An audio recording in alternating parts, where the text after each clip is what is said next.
So I know you're excited to go straight into this practice video, but I just want to hop in, make sure you don't miss out on this opportunity to download my Yoga Essentials for Lower Back Pain e-guide, where I share 4, or what I call magic 4 poses that my clients swear by that have helped them resolve and manage their chronic lower back pain.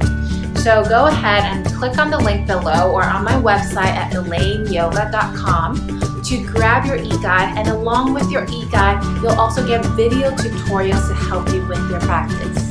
All right, let's get on with the practice here today.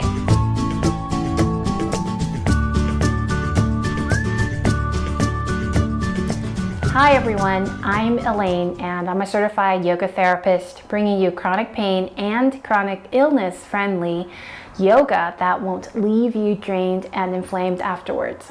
This is part of my series of my 3-step strategy for resolving lower back pain. So if you haven't already, make sure you go watch the other video first, my explanation why release needs to happen before you strengthen, and also my 3 steps for releasing tension in the lower back.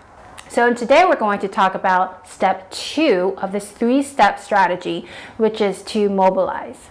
So after you have released lower back tension, there's going to be more blood flow coming into your lower spine and the muscles in the lower spine and pelvis region.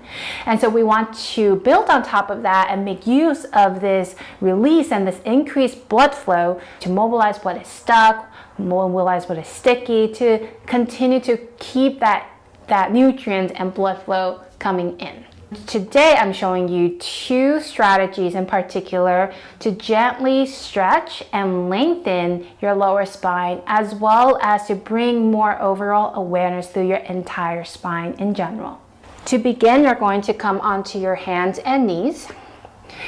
And if your wrists are sensitive, you can always bring your hands a little bit further in front of your shoulders so that the angle of your hands and your wrists are a little bit wider here, so it's not directly stacked underneath. So you can go ahead and just take that forward.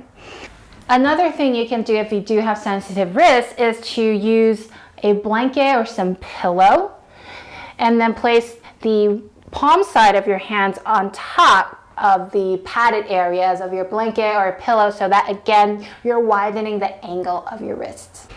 Okay, so once you've had that set up, you're going to start with your knees underneath your hips as well and in neutral spine. As you exhale, bring your hips back towards your heels, bend your elbows to rest them on the floor, and you can let your head come down to the mat if that touches. If it doesn't, then don't worry about it. If your hips don't come all the way down to your heels, that's okay too. So I want you to just go as far as is comfortable for you. Don't push just to think that you need to get your hips onto your heels. You want to make sure that you're still staying within the boundaries that feel safe and comfortable for you. Don't want to push into the porcupine. You don't want to poke the bear, okay? So as you inhale, come back up onto your hands and knees. And then a little arch through the spine, letting your chest open, shoulder blades roll back, gazing ahead. No need to gaze up. This will help. This will crunch into your neck. So just gaze forward to keep a nice neutral length in your neck. Now another option is that you can use a block if your head doesn't come all the way down and feel there's a lot of tension in your neck as you come back, to keep your head suspended. Then keep a block underneath you. Inhale here. And then exhale as you move your hips back. You can let your forehead rest on the block. And you can see that you can use any height to help support your head here. Inhale, coming up. And exhale, bring your hips back, forehead down to whatever object is underneath you. Now, one more thing that you can continue to modify and support your body for is as you come back and you feel like your knees are feeling compressed and impinged, use a thin towel, or as I have here, a scarf, and thread it just behind your knees here to give some padding.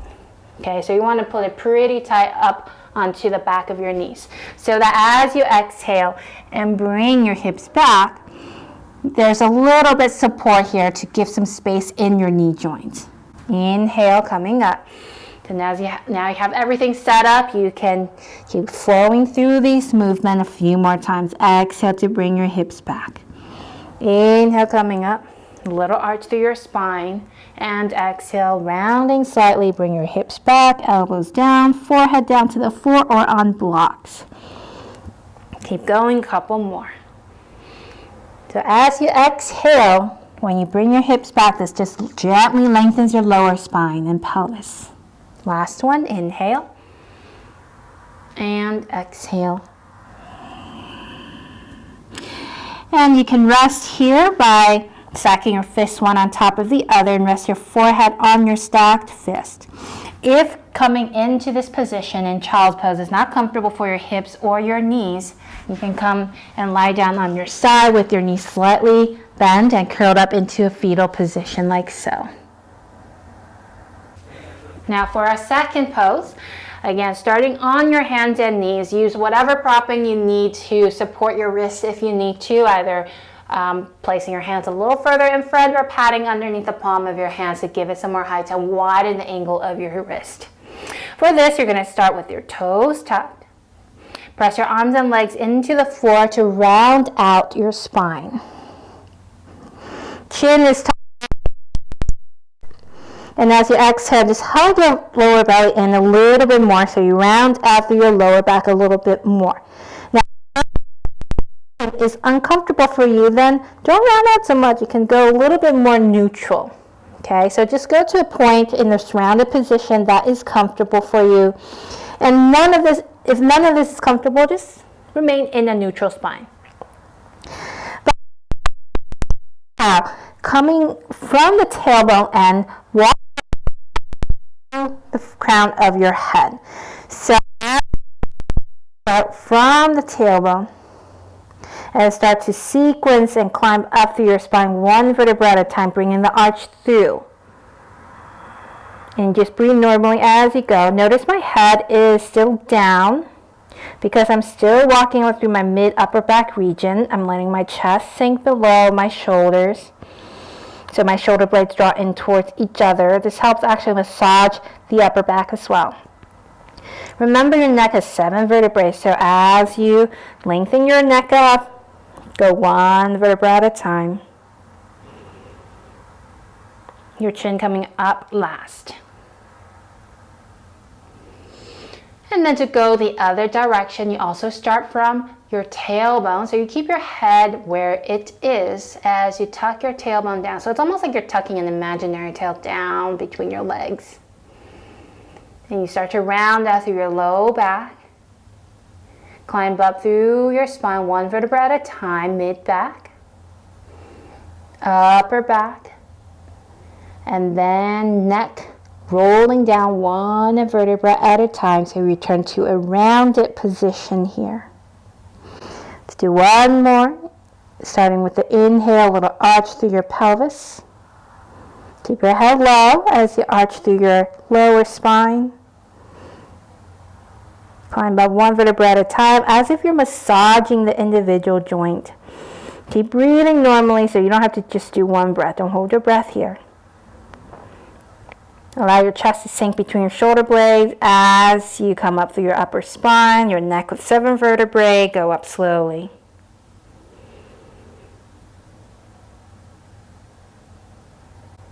Good. And then going the other way back into cat pose. You're going to start by rounding out through your pelvis and lower back. And climb up vertebra by vertebra, massaging each bone between the bone. So this really helps bring awareness to each segment of your spine. Okay, if you need to take a rest here, come into child's pose. Otherwise, let's do one more. Breathing as you normally do with ease, without holding your breath.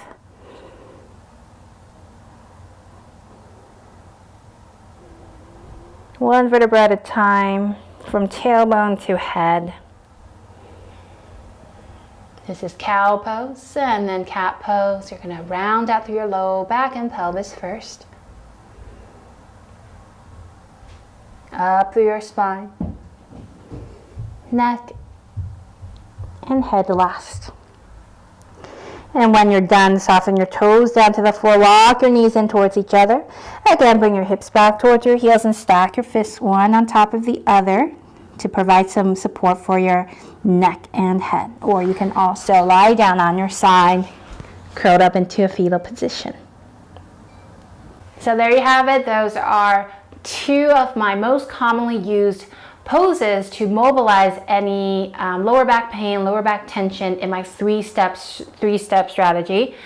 And if you felt either of those is kind of clunky or felt like you can't quite mobilize through individual vertebrae, don't worry, because we have been taught in our culture to really hold the spine rigid, but really the spine is something like a sea kelp. It's almost like it's strong and firm, but also supple and fluid. So we're trying to reclaim that and reestablish this fluidness to the spine so that we can ease tension, make it more fluid, but also strong and supportive at the same time. Make sure you check out all the other videos in this series of my three-step strategy to ease lower back pain. And if you really like this video and found this helpful, make sure that you like it, share it, and subscribe to my channel. And I'll see you next time.